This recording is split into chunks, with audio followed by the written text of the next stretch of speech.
Welcome to this deep dive. You look at photos of Haystack Rock in Cannon Beach or those historic streets of Astoria, and it is incredibly easy to see why the Oregon coast is this huge magnet for road trippers and real estate investors. Oh, absolutely. I mean, the 2026 market forecasts are showing a really steady 3 to 5% growth out there. Yeah, so on paper, grabbing a piece of that coastline feels like a dream investment. But today, our mission is to uncover the hidden physical and legal realities beneath that picturesque Oregon dream so you can make some truly informed decisions. Right, because we're looking at updated FEMA, flood maps, short-term rental laws, and some pretty intense geological reports. Exactly. Okay, so let's unpack this. Buying a coastal property here it's honestly a lot like buying a pristine antique car without checking if the brakes work. That is a terrifying but very accurate analogy.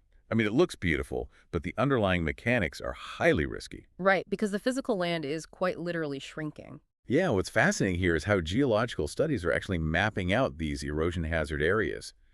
We aren't just talking about a sandy beach washing away with the tide. Wait, so we're talking about the actual rock? Exactly. We are talking about deep bedrock landslides. If you look at historic cases, like the landslide that completely destroyed the Jump Off Joe neighborhood, you see that these high bluffs are just incredibly vulnerable. Oh, wow. So whole chunks of the bluff just sheared off. Yeah, just move right seaward. The structural rock itself failed. Because the land is so physically vulnerable, the financial risks are actively expanding inward. I was looking at the updated 2026 FEMA flood maps for the Eugene area, Hmm. and the numbers are just shocking. Oh, they really are. Homes in those high-risk zones now face a 26% chance of flooding over a standard 30-year mortgage. I mean, 1 in 4. That is huge. And the why behind it is really important.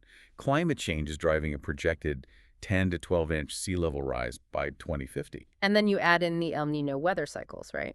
Exactly. Those shift the storm tracks and create what experts call hotspot erosion. The waves literally carve out the toe of those slopes. Which makes standard homeowner insurance a really dangerous blind spot since it usually excludes erosion entirely. Right. You could literally lose the ground under your house and not see a single dime. Okay, so here's where it gets really interesting. Let's play devil's advocate for a second.